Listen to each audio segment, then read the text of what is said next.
એટલે મેં ભગવાનને માતાજીને કીધું ભગવાન મને કોઈ પૂછતું નહીં, શું કરું? તેમ કરતા કરતા ભગવાને મને આ માતાજી આ કૃષ્ણ ભગવાને મને અહીં બોલાવી લીધો. કાકા કેમ છો?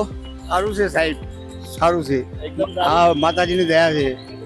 અચ્છા, હું તમને વર્ષોથી જોઉં તો છું, અહીંયા તમે વાંસળી વગાડતા હો છો આ જ બ્રિજની નીચે. કેટલા વર્ષોથી અહીંયા આવો છો? ને પહેલા તો તમારું નામ શું છે? મારું નામ સાહેબ આમ નામ રામ છે, પણ રામ ને શ્યામ બે ભાઈ ડબલ રોલ મેં હતા. એવું છે? હા, જુડવા હતા એમ?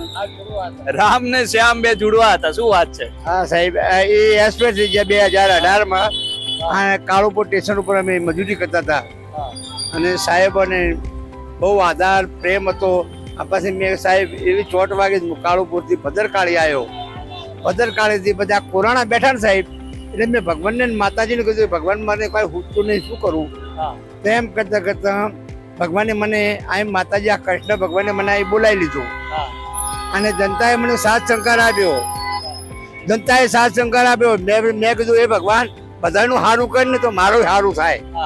તો બધા જનતાએ પણ રાજી થઈ ગઈ અને ભગવાને પણ રાજી થઈ ગયા. અત્યારે મને રામે રોટલો આલ્યો, હું ખાઉં છું અને આનંદથી. મારે ઝૂંપડી છે, બારે જ્યાં રહું છું સાહેબ. હું બારે જ્યાં રહું છું અને બારે જ્યાંથી રોજ અપડાઉન કરું. સવારમાં 10 વાગે અહીં હાલત જાઉં છું. જે આપે એ રૂપિયો આપે તે 10 આપે. કોઈ ઇનામ મને 20,000 12 મહિના પહેલા 20,000 આવ્યું હતું ઇનામ. મોટા મોટા સાહેબો પણ મને સાહેબ ઇનામ આપે છે, આ કપડા આપે છે. એટલે હું એ ખાઈ પીને રાજી થઉં છું. ભગવાન મારો આત્માને એ ભગવાન મને હવે નાતા તોતા લઈ લે, બહુ સારું છે. અને આ મારું જીવન એવું જીવવું જોઈએ, જગત યાદ કરે અને મારા જગતને ભગવાન સારું કરે એવું હું ઈચ્છું છું. સદાય સુખી રહેવે મારી જનતા, એવું હું ઈચ્છું છું. આ તમે લગાયું છે, અડતું ફરતું માર્કેટિંગ કરો છો હે તમે? હા, મને એક સાહેબ આયા હતા તો આ માર્કેટિંગ મને કે દાદા તમે રાખશો? તો એક મજૂરને લાવ્યો, મજૂરને ના ગમ્યું તો મને ગમ્યું. તમે મારે આમાં શરમ નથી, કરમ તો કરવું પડે ને. એટલે આમાં મને સાહેબે પણ મને મજૂરી આપે છે. અને પછી આમાંથી જે ફોટો પાડે ને એમાંથી પણ મને 25% મને મળે છે, 10%. એ મને એટલે મારું જીવન સુખી છે. રોજે રોજ મને મજૂરી સાહેબ આપીને જતા રહેશે. અચ્છા, એટલે અહીંયાથી તમારે સ્કેન કરવાનું, કોઈ પણ આવે એટલે અહીંયા તમારે સ્કેન કરે એટલે એમને ફોટો એમની ઈચ્છા હોય તો ફોટો પાડે. કોઈ જબરદસ્ત કોઈને કહેવાનું નહીં. એમને વંચાબાનું આવું લખેલું છે બધું સાહેબ.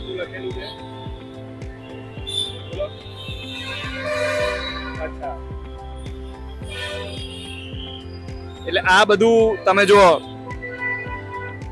રામ કાકા છે, બસ કાકા મૂકી દો. રામ કાકા છે, હરતું ફરતું માર્કેટિંગ. અને લગભગ કેટલા વર્ષોથી વાંસળી વગાડો છો? નાનો 10 વર્ષનો હતો તારનો વાંસળી વગાડું. નાના 10 વર્ષના હતા ત્યારથી વાંસળી વગાડે છે. ને હું 2-3 વર્ષથી તો લગભગ અહીંયા છો તમે? હા સાહેબ, હું અત્યારે 5 વર્ષથી અહીં છું, કોરાણા બેઠા તારનો. 5 વર્ષથી અહીંયા ઇસ્કોન બ્રિજની નીચે વાંસળી વગાડતા હોય છે અને લોકો સરસ મજાના સાંભળીને પણ જતા હોય છે. હવે વાંસળી પણ વગાડીને બતાડી દો, ચલો.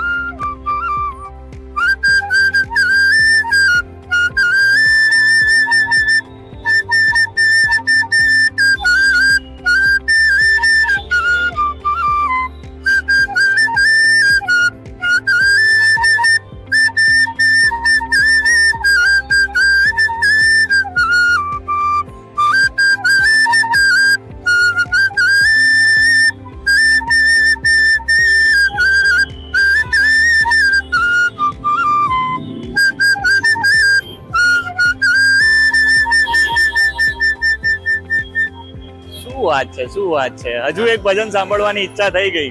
કાલા વાલા હરીને વાલા સાહેબ. કાલા વાલા હરીને વાલા. બીજું કયું ભજન આવડે છે?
નમસ્તે નમસ્તે.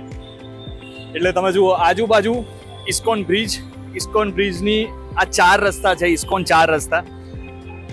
આજુબાજુ ગાડીઓ ને મોટી મોટી ટ્રકો ને આટલો બધો અવાજ થતો હોય, આટલું બધું ટ્રાફિક નો જો હોર્નનો તમને અવાજ આવતો હશે, કદાચ અમે વાતો કરતા હશું ત્યારે પણ તમને આ બધો આજુબાજુનો અવાજ સંભળાતો હશે.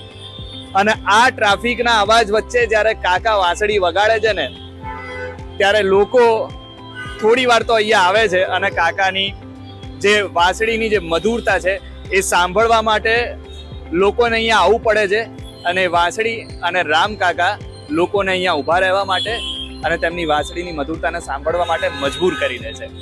નમસ્કાર.